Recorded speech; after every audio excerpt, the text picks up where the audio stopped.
everybody is a unique individual. If you are somebody who's unique, people look down upon you. So I want to um, talk about locating you. Locating you. Okay?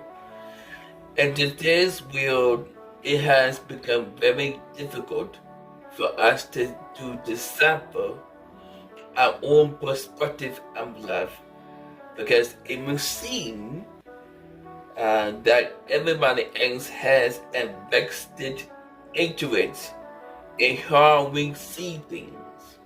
Okay? We are being forced by family, by friends, by the media